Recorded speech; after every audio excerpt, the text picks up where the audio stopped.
Hello, my name is Ahmed Ismail, and I'm a PhD student at the University of North Dakota for Petroleum Engineering Department.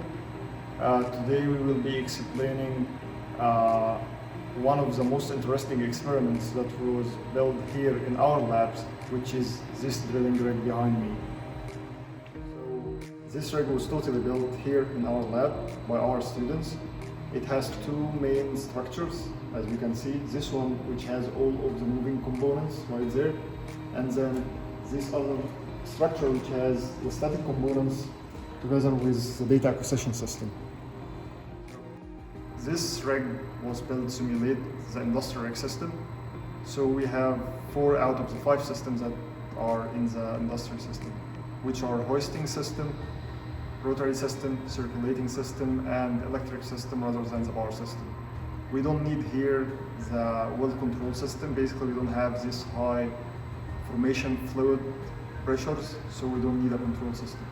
Let's start with our hoisting system, which starts with this top motor and this linear actuator.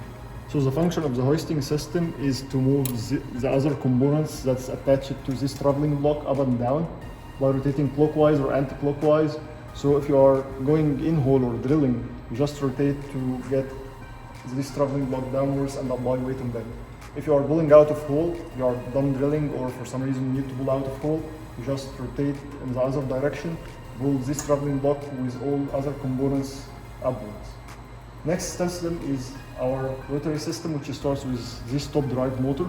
This top drive motor rotates shaft through the coupling, and then this is our swivel, which is part of our circulation system. And then these are different connections like drill pipes, bottom hole assembly, and bit. The third system we have is our fluid circulation system or mud flow system. It starts with this tank where we have our fluid or water, basically is our drilling fluid, and this mud pump or water pump that we use to pump the fluid.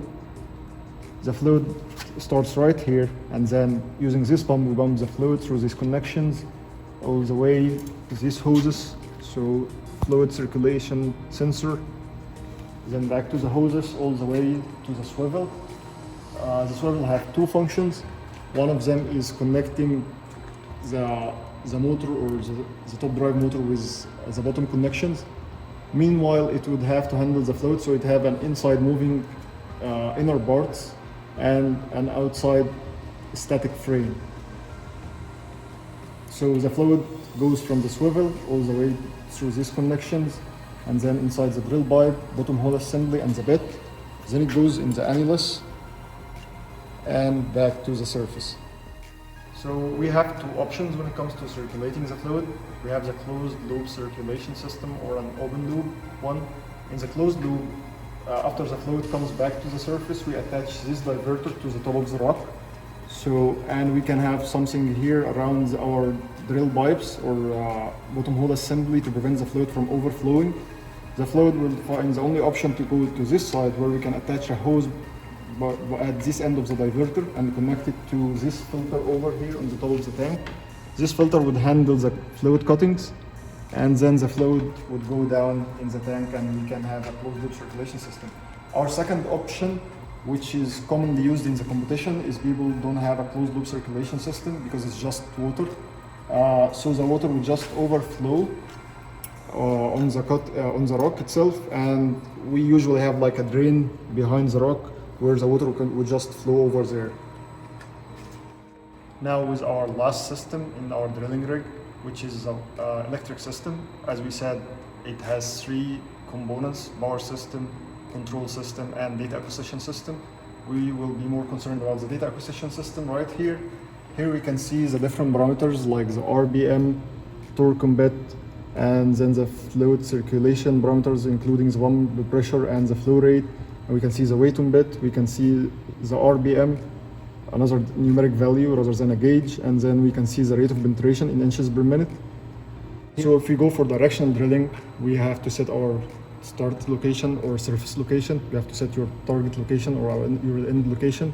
Then you get a real-time displacement based on your design of where your current location is inside this rock sample.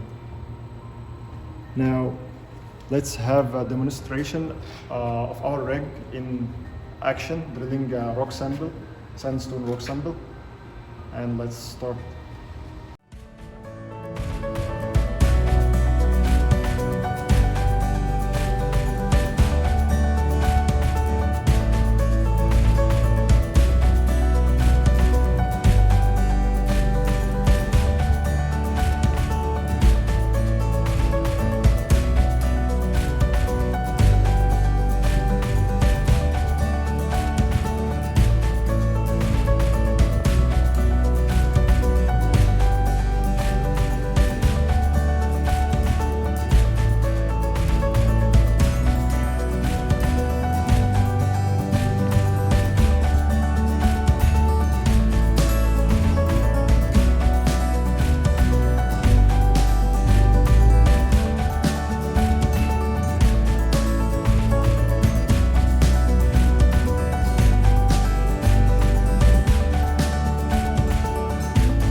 You will be provided with the data for this drilling process that have been just demonstrated.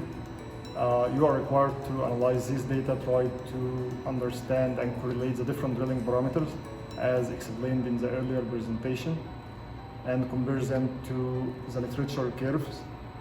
If you have any questions or face any challenges, please contact me directly, and I hope to see you soon. Till then, stay safe and healthy.